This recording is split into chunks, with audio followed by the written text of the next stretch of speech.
reputado médico y científico de la patología en República Dominicana, mi amigo personal, el doctor Sergio Sarita Valdés, está aquí con nosotros y por supuesto cuando yo invito al doctor y está aquí, pues me siento muy feliz porque aunque sea de la muerte, uno aprende mucho. ¿Cómo está usted, doctor? Y de la vida también, por supuesto, ¿eh? Bueno, doctor, usted estuvo impulsando pues o apoyando las observaciones que hiciera el presidente de la República al Código Penal. Finalmente lo que se produjo en la Cámara de Diputados, que más o menos yo entiendo que Salomón hizo su trabajo ahí con la tesis de dividir el niño, ¿verdad? Aunque en aquella vez una de las dolientes de la Madre Real dijo, no, entréguenselo a ella. Entonces Salomón dijo, cójala usted, que usted es su Madre Real. ¿Qué usted piensa de lo que se aprobó y de las cosas que se solucionó ahí en la Cámara de Diputados?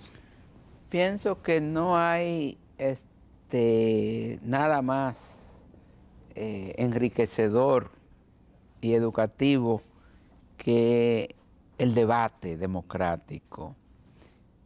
En un momento alguien quiso mandar a callar a todos, pero no funcionó. Y el tema de la intervención terapéutica en algunas circunstancias para interrumpir el embarazo dio su fruto.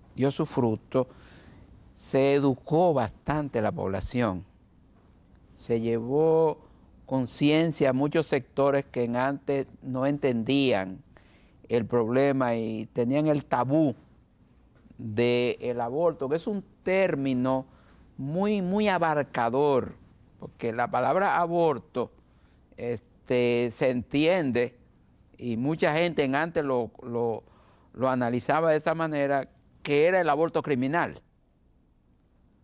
Y esa vertiente del aborto, todo el mundo está en contra de ella. Todo el mundo está en contra del aborto criminal, que es la interrupción de un embarazo normal simplemente con el propósito de desembarazarse. Es decir, se me olvidó tomar la pastilla y salí embarazada y no lo quiero tener, o fulanito me dice que no quiere el muchacho y que hay que sacarlo. Ese aborto criminal es condenable ayer, hoy y siempre. Ahora bien, ¿qué es lo que se aprendió? Otra variante de aborto, que es el aborto terapéutico, el aborto que hay que hacerlo, la interrupción del embarazo, que hay que llevar a cabo en situaciones en que la vida de la madre pende de esa interrupción del embarazo, o cuando se presente una situación, tal y como apuntaba el presidente, en que ya la ciencia demuestra que ese producto tiene alteraciones genéticas incompatibles con la vida postnatal, que se sabe que hay muchas deformidades, tanto en el corazón como en el cerebro, como en la columna vertebral, en los huesos, que cuando el producto termine no va a ser viable. Entonces se van a perder meses, recursos, tiempo, y se pone en peligro la vida misma de la madre con un producto que ya de por sí se sabe que no es viable. Entonces, en ese caso, sería una contraproducencia continuar con ese embarazo cuando usted sabe que lo que hay ahí es un producto que no es viable. Y la otra situación ya es una situación social, si usted quiere, psíquica, donde una joven es estuprada, violada o producto de una violencia sexual doméstica de parte de un padre, de un hermano, y cuando viene a darse cuenta, la muchachita está embarazada de su papá. Y pues una situación muy delicada, muy especial, que todos los indicadores nos dicen a nosotros que ese es un embarazo que va a acabar con el hogar. Porque ahí está la mamá de ella, ahí está su papá, envuelto en un asunto que debe ser interrumpido a la mayor brevedad posible y lo más temprano que se pueda, si es que se quieren entonces tomar medidas para restaurar la armonía familiar. Entonces son situaciones en donde la interrupción del embarazo, o lo que pudiéramos llamar el aborto terapéutico, está definitivamente indicado.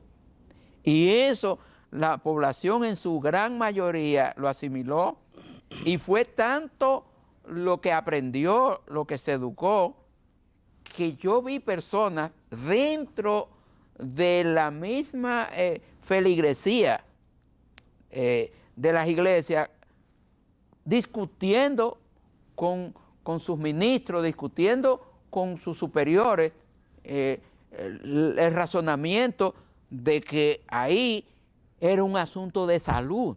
Bueno, yo estuve, perdón, en ese mismo sillón donde usted está ahí, yo estuve la semana pasada al pastor Ezequiel Molina, y más o menos se pronunció en ese sentido, diciendo que cuando se requería el aborto terapéutico, pues que eso no podía ser discutido por nadie, y, o sea, más o menos en esa dirección de que realmente cuando la vida, que todo médico, cuando le llega una situación, todo ginecólogo, todo lo que siempre ve es cómo salvar las dos vidas. O sea, a ningún ginecólogo tampoco le gusta perder la criatura, porque y trata de que las dos se salven, pero llega un momento que necesariamente hay que decidirse, bueno, por una para salvar la otra, y entonces él lo justificó, el aborto terapéutico. Entonces, cuando usted tiene una situación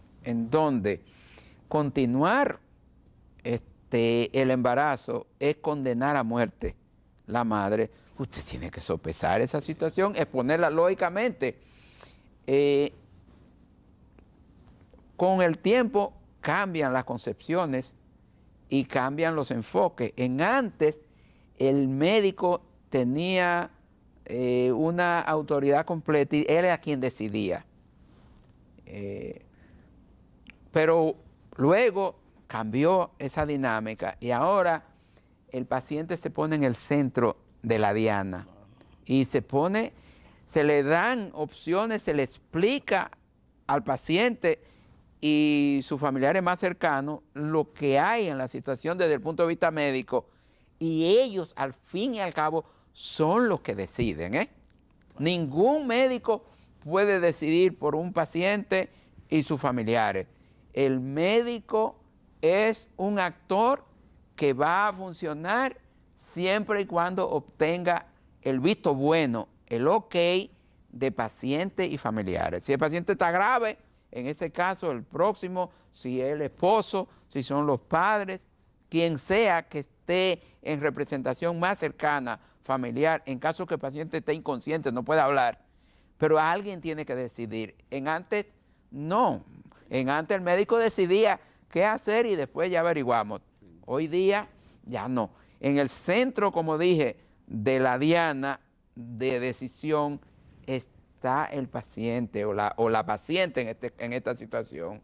Y la paciente tiene su derecho, tiene su derecho.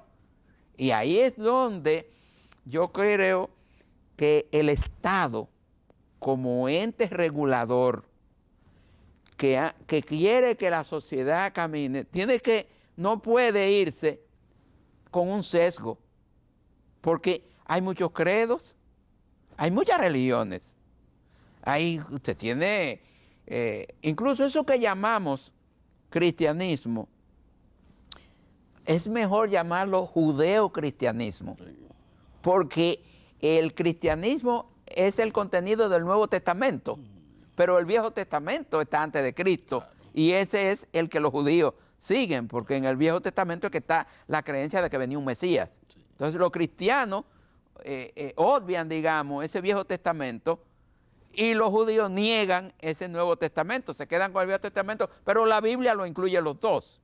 Luego, hay distintos credos y después, 800 años después de esto, que viene Mahoma y crea a los musulmanes. Y pues, usted tiene, antes de eso, usted tiene religiones que preceden a los judíos, que preceden a los cristianos, ¿verdad? En la India, en la China. Bueno, y como es un mundo globalizado, usted tiene una miríada de creencias y de dogmas. Y sin embargo, el Estado, como tal, tiene que ser un ente de equilibrio y de armonía, pero no puede bandearse para un lado o por el otro. Lógico, usted me dice, pero en el año 1953, Trujillo hizo un tratado con el Vaticano y se acordó que el Vaticano iba a hacer los matrimonios, que iba a hacer las cosas. Bueno, hasta cierto punto es una aberración que se hizo por oportunismo, por conveniencia. Pero hoy día lo ideal es que el Estado sea laico y que el Estado acepte que cada religión, cada dogma se practique en armonía, sin exclusión. Usted cree en lo que usted quiera, Claro. pero usted tiene leyes que obedecer. Ahora, las leyes tienen que ser parejas y no puede tomarse una ley para favorecer a un dogma, sino tiene que ser amplia, que es precisamente lo que el presidente ha hecho. El presidente ha dicho, bueno, señores, aquí hay un problema de salud que no es religioso. Hay una situación donde nosotros no podemos atar de pies y manos a la ciencia para favorecer un dogma. Y democráticamente se trae eso a discusión y usted ve que hay encuestas que daban más de un 85% de la población en grande aprobando las observaciones que el presidente hizo al Código Procesal Penal en lo que respecta al tema del aborto. En conclusión, para usted, lo que se educó a la población ha sido lo más trascendente. Lógico, lo más importante. ¿Cómo no? ¿Cómo no? Bueno, doctor, un año que estamos cerrando y tenemos cifras lamentables en términos de personas fallecidas por hecho de violencia o no. La policía y las autoridades del Ministerio Público, de la Procuraduría, están pues un poco más optimistas porque dicen que los registros han bajado, sobre todo esas muertes producto de la violencia social y de la violencia delictiva. ¿Se ha sentido en patología esa reducción? Mire, yo voy a ser un poquito escéptico y, si usted quiere, algo conservador.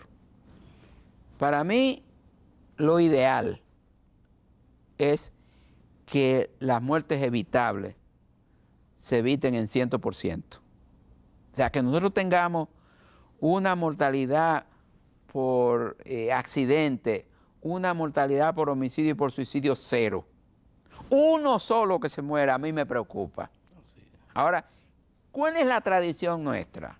La tradición nuestra es que el que está en un puesto siempre buscará los argumentos y los datos para decir que la cosa está bien. Y cuando no puede decir que está bien, lo que eche la culpa para atrás. Y dice, antes estábamos peor. Pero bueno, el antes estábamos peor es significativo real de que estamos bien. Ahí es la diferencia.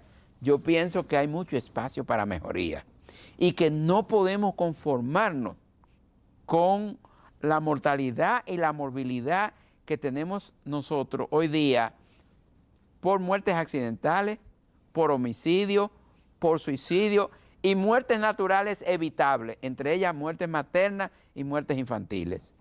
Creo que nosotros tenemos cifras que deben avergonzarnos y por ende todo titular que está a cargo de un área que obligadamente tiene que ver con la reducción de esto, debe mantener la alerta y mantener las energías para darle y no conformarse con que bajamos 0.5% o 1% cuando estamos con cifras vergonzosas. ¿Qué es lo que en resumen estoy tratando de llevar al ánimo? Que no podemos conformarnos como estamos, que podemos mejorar. ¿Cómo no? ¿Y tienen algunas cifras para este año de los que han manejado en patología? Sí, hasta ahora nosotros obviamente tenemos menos muertes, pero no lo suficiente como para poder nosotros internacionalmente ponernos en un nivel que nosotros podamos sentirnos orgullosos. O sea, nosotros estamos dentro de los países que tienen una mortalidad, por ejemplo, por accidentes automovilísticos alta. ¿Y cómo usted explica que República Dominicana, que no tiene el nivel de analfabetismo que tienen otros países, tenga una cifra parecida? Porque aquí hay una aberración que ha sido producto de la permisidad de nosotros mismos. Por ejemplo, el motoconchismo, lo que empezó simplemente como un ensayo de alguien, un motor haciéndole una diligencia, llevarle a alguien, hoy ya eso es un estamento que está creado. Pero yo quisiera, y yo invito a usted y a cualquiera, que transiten por las vías principales para que usted vea cómo estos llamados delivery y estas personas se mueven entre líneas de carro y como exigen ellos que usted le abra para ellos penetrar, para cortar el tiempo en el que ellos transitan, poniendo en peligro la vida de ellos, de quien va en la cola de ellos, e incluso haciendo que uno se mantenga con un nerviosismo, porque a veces uno tiene que frenarle, porque ellos se meten en espacios muy cortos y usted no sabe si cuando usted va a doblar viene donde ellos ahí. Entonces eso aumenta el peligro de la morbilidad y la letalidad del motorista y de quien acompaña al motorista y de otras personas alrededor, incluso peatones. Luego, nuestros hospitales traumatológicos tienen una epidemia, están llenos de lesionados y llegan muertos, producto de ese desorden en el tránsito que nosotros ya lo estamos viendo como natural. Eso es lo que realmente me preocupa a mí en grande, que nosotros entendamos que es natural andar manejando borracho, que entendamos que es natural coger la pista para hacer velocidad en sitios donde es una imprudencia en manejar así, que entendamos que es normal que una persona se pare y lo insulte a usted y se pase en rojo o viole la regla del tránsito sencillamente porque anda vestido de militar o porque entiende que tiene un cargo que le permite violentar todas las reglas de tránsito. Entonces, hay una situación caótica porque la República Dominicana ya no es una República Dominicana donde se andaba a caballo y en burro. Ya el burro y el caballo lo tienen en sitios muy especiales para el turismo. Sí. Pero ahora todo el mundo vive en la ciudad, como quien dice. Así es. Y tenemos una situación caótica. Así es. Doctor, insisto en la pregunta, ¿tienen algún número de las autopsias que hayan practicado? Bueno, nosotros hasta este momento llevamos en patología forense, estamos llegando a las 1.700 autopsias. De ellas, yo le digo a usted, el 60% son muertes violentas. 60% sí. Muerte violenta. El otro 40% son muertes naturales. Y entre esas muertes naturales tenemos que predominan las muertes súbitas por problemas cardíacos y luego nos siguen a nosotros las muertes maternas y las muertes infantiles. Wow. O sea, todas, por eso es que digo, todas son muertes evitables, porque la muerte cardíaca en un número alto son por arteriosclerosis coronaria y por hipertensión arterial o complicaciones de la diabetes. Y todas estas enfermedades detectadas tempranamente y atendidas adecuadamente reduce la morbilidad y la mortalidad. Cuando yo hablo de morbilidad me refiero a que la persona exprese signos y síntomas de un malestar que diagnosticado a tiempo se puede controlar y la persona llevar una vida casi normal. Wow. Sin embargo, la hipertensión arterial es una traicionera, Porque si usted, a los comienzos que usted se hace hipertenso, usted no se da cuenta porque no le da síntomas. Cuando le da síntomas, es como ratón metido en la casa, que usted sabe que hay ratón cuando aparece algo que se ha comido. Sí. Entonces, la hipertensión arterial, usted sabe que es hipertenso cuando le da un patatú en el corazón. Por ejemplo, yo tengo desde el 2001, 2002, medicándome con mi pastillita todos los días para la hipertensión y me mantengo... Se le puede mantener normal, nítido, sin complicaciones. Yo siempre pienso que nosotros nos cuidamos más que el que está sano y tenemos a veces menos riesgo que el que está sano. Porque ya saben lo que tienen. Claro, el que está aparentemente sano no lo sabe. Y el ritmo de vida que llevamos es acorde con nuestro diagnóstico. Lógico. Vamos a solicitar la anuencia del doctor Sergio Sarita Valdés, un reputado científico de la patología. Vamos a un corte y ya regresamos con la parte complementaria de la entrevista.